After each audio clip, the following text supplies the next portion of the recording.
Hi, I'm Fred Brechtel, CEO of Brechtel Manufacturing, and I'm here today to give you an introduction to our HT-DAIR115 or 230, which is a dry air system typically used on the HTDMA product, but it's also used in the CVI inlet and therefore also the ground CVI inlet.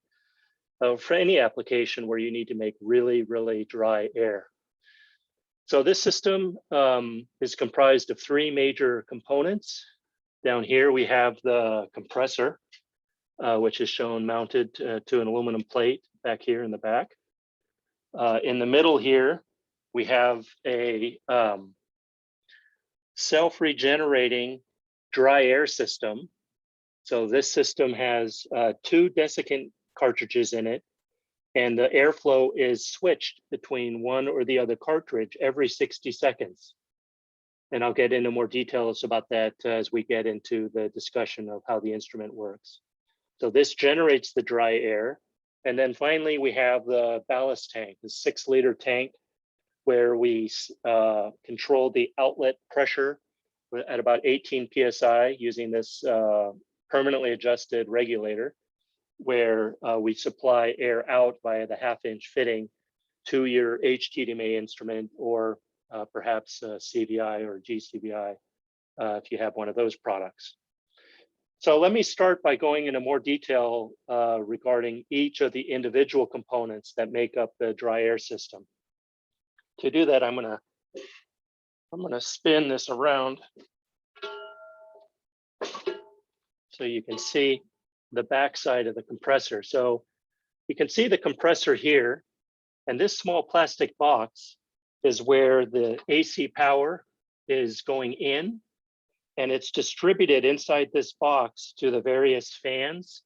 So these wires coming out the bottom here are actually going to the two cooling fans that are installed in the system. And it's also supplying power to the dry air system, the twin tube dryer, I should say. This requires power because it has switching valves so that it can route the flow going into it through one of the drying tubes or the other drying tube. So if you need to service the electrical on the system, if there's something misbehaving electrically, you may be opening up this box here with the 4 screws. Be sure you unplug the AC power before you look around in here so you don't have a safety issue. And you probably use a voltmeter or ohm meter to check out the connections that everything's okay. So the main compressor head is here, and you can see we have a flexible metal braided tube that's coming out of the outlet of the compressor. So this is the air coming out. You can see this filter in the background. This is a filter that's used on the air inlet to the compressor to protect the compressor from ambient particles to increase the length of the pump, the lifetime of the pump. So the air is coming out of this line here, and it's attached to this small black tank, which is a pulse dampener. So this tank just helps to dissipate the pulses that are generated by the diaphragm of the compressor, so that they don't propagate into the flow system and disturb the flow control. So you can see the air is coming out the end of the pump, this pulse dampener. And if I rotate this unit again, you can see on the end view here that the end of the pulse dampener is attached to a copper tube. So the flow continues to go into this copper coil.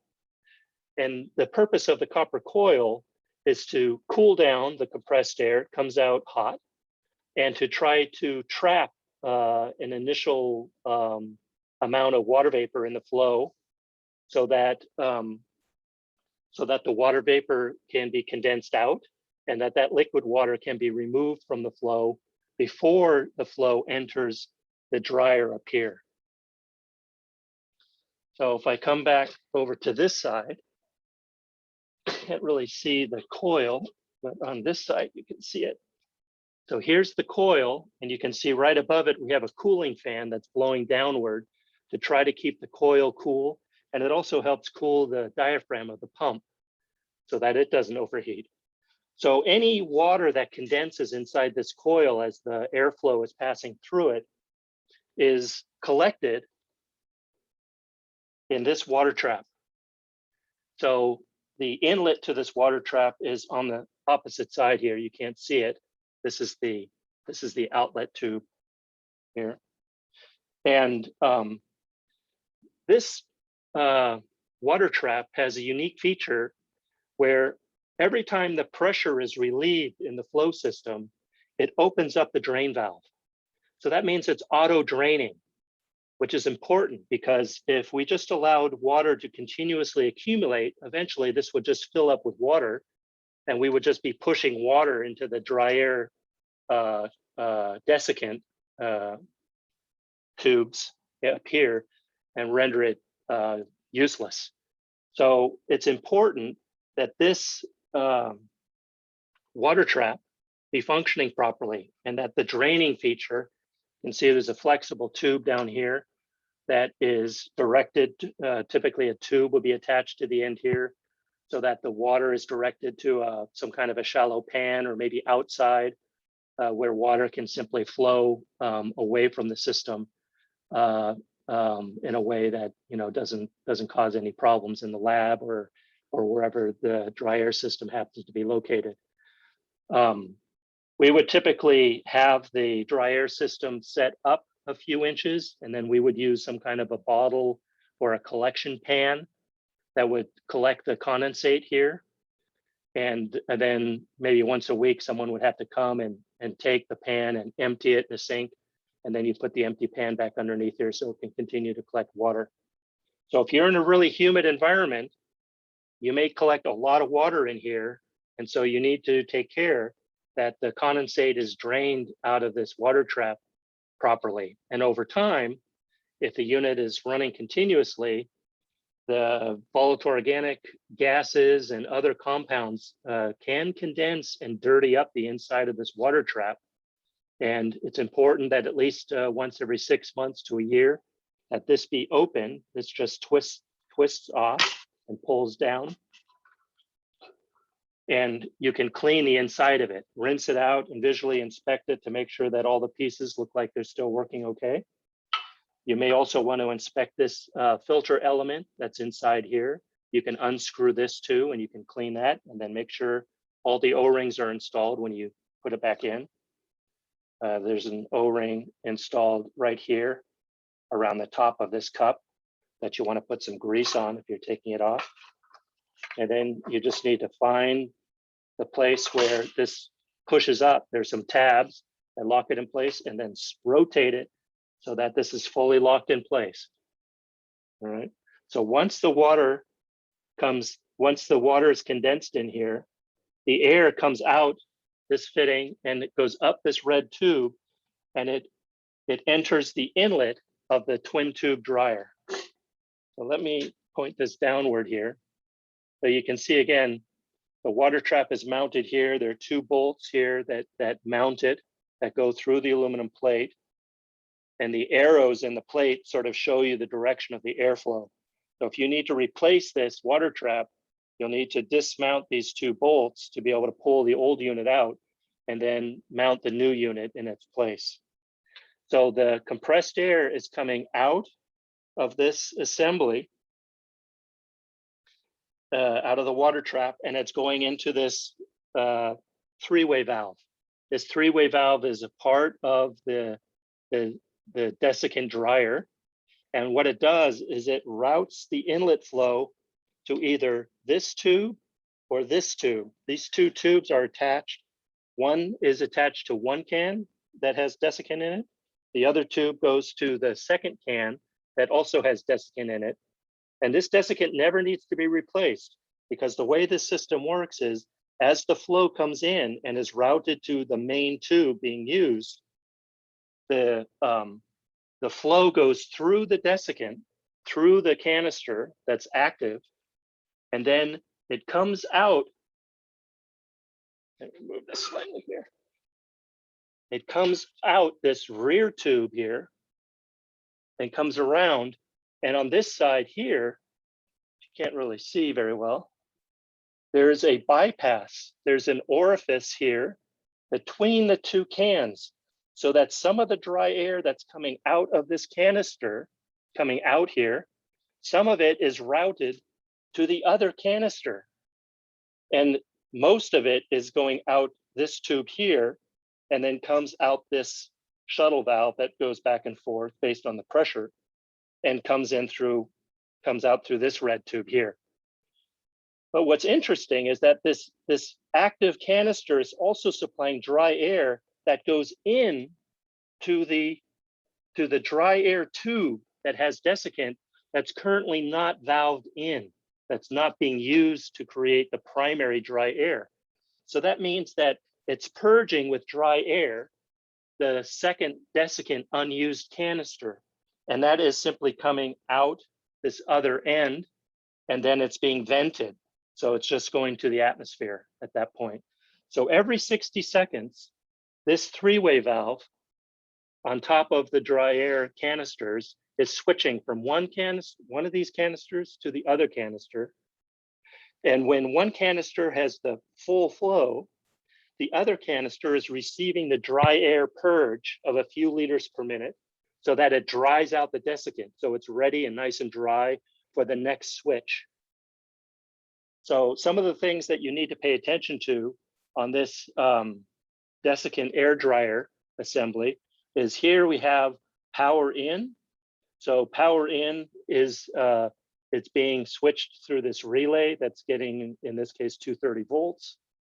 You'll see a green power LED that should be lit. If it's not lit, then this power switcher may have failed. It's fairly easy to replace. And then the other main assembly is this three-way valve assembly, which over time may wear out because of the constant switching. And this can be replaced just by itself. So the dry air desiccator here in the middle, it's really the heart of the system. It's what really generates the dry air from the compressed air coming out of the compressor. Now, once the air passes through the desiccant and it comes out this red tube, it could have desiccant dust in it. And so we use these tandem traps, dust traps. This has a high cut of maybe 5 or 10 microns, and this has maybe a half micron cut, so that we trap the big dust here, and then we trap the smaller dust here before the air comes into this brass T fitting, and it can route to the input of the black ballast tank. And again, this tank is really just meant to create a reservoir to further isolate the switching of the valves up here and the compressor pulses from the flow system in the instruments. We don't want the flow systems to see the oscillation of the compressed air. We want it to be as smooth as possible. And that's what this regulator also helps with. So at this junction right here, you'll also see this other brass regulator. Now this is a safety feature. This is an overpressure relief valve, and it's typically set to about 60 PSI. What that means is that if you're operating the system and for some reason the outlet fitting here gets blocked for whatever reason, or perhaps somebody on an HTDMA left the compressed air valve closed, but they turned on the dry air system, this whole system would then just become pressurized. The pressure would build up higher and higher and higher. And if we didn't have this overpressure relief valve, at some point, something in the system would pop. So this overpressure relief valve avoids that problem by it beginning to vent air out the port on this side. You'll hear a hissing sound when the regulator reaches right around 60 PSI. So this is a safety feature. You shouldn't have to adjust this regulator. If you do, you can contact the factory and we can give you detailed guidance on that. So once the air reaches the tank is simply a storage tank to give the pressure system some head to push the air out through the regulator. This is a fixed PSI regulator. It's set internally to about 18 PSI. You cannot adjust it. So this half-inch fitting is where you would typically hook up the load. So in the case of the HTDMA, you'd have 1/2-inch poly tubing coming to this fitting. And you can see over here, there's a 1/4-inch fitting, but this is only used for our CVI and GCVI inlets. So it may or may not be installed if your system was shipped with an HTDMA. In this case, it simply has a swedge lock plug on it to close it. So I'm going to turn the system on now so you can kind of hear the oscillations and you can hear the normal switching of the pumps, and we can kind of watch the pressure regulators operate just so that you get a sense of what an operating system sounds like. The noise from the system may get to be a bit much, so I'm not sure I'll be able to talk during the video, but at least it'll give you an idea of how things should look. So in order to do this test, I need a load on the outlet here. So I just have a valve tied into a tube here. I can just connect this up. This is how we test the dry air systems at the factory, where we set this valve to about 30 liters per minute outlet, which is about the maximum that it can reliably produce of dew point air that's about minus 40 degrees C dew point. So it'll generate anything from a few liters to 30 liters per minute of dry air that's at a dew point of roughly minus 40. So it's very, very dry air. So again, once I plug it in, I get a little bit noisy. So we'll see if you can still understand me if I speak through the microphone I have here. So there's no power switch. You simply have to plug it in or have it plugged into a power strip with a vacuum pump you're using on the HTDMA, for example. And then you could switch the switch on the power switch to turn the things on.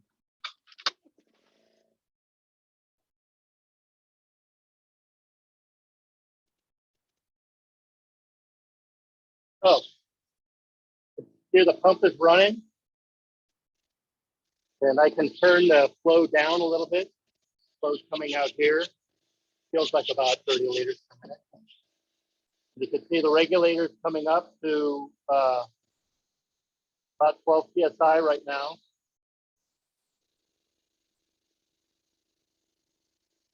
And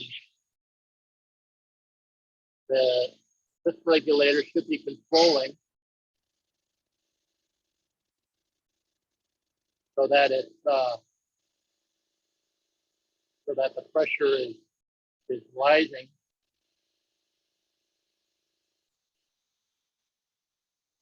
I'm going to go ahead and close this down a little bit. I might have the flow set too high. So as I close the load, I close the valve on the load, we'll see the pressure start to go up.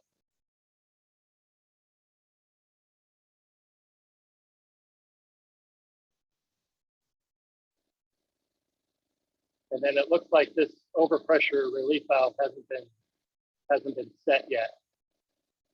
So let me go ahead and stop recording for a moment, and then we'll restart when I have an adjustment. Hello again. So I've just gone through the adjustment on this overpressure regulator. Had to do that because I pulled this unit out of the production line and it hadn't yet been adjusted. If you do need to adjust this, the trick is looking at it from this side.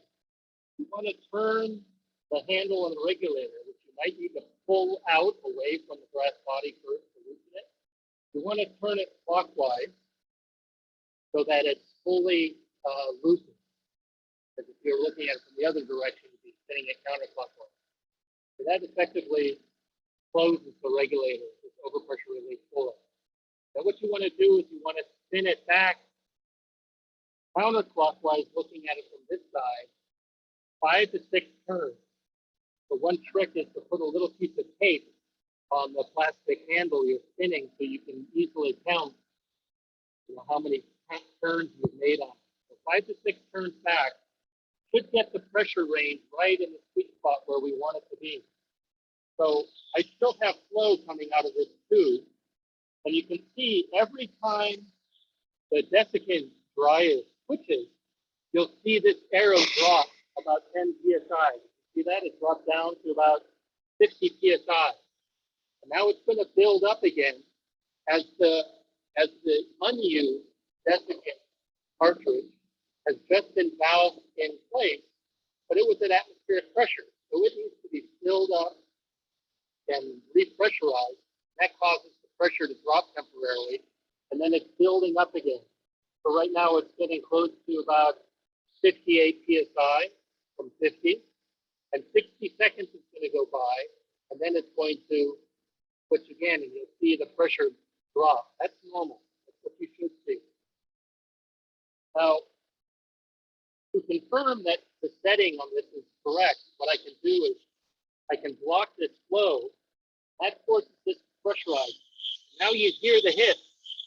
That's because this has exceeded the brake pressure on the over temperature release. So now it's venting here, which is our safety.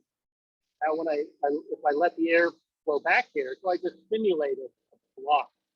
I let the air flow back like this is going to the instrument, then the pressure drops again. So that's how we want this to be set. You've got to be sure that within about 60, 65 psi, that you get the venting. You can hear it vent if you were to block the system. So a couple of the other details I'll just mention. As we listen to that 60-second cycle on the three-way valve up here, switching back and forth. Cooling fan up here, cooling fan here. Don't stick your finger into these gaps and get them hurt by the blade. There is protection on both sides of the fan, so you can put your hand back here and you won't get cut by the fan blade. Also, be sure on the front of the compressor, there are 2 feet.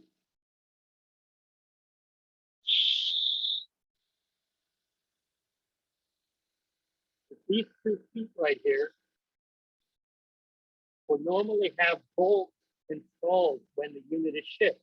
That's to stabilize the whole compressor during shipping.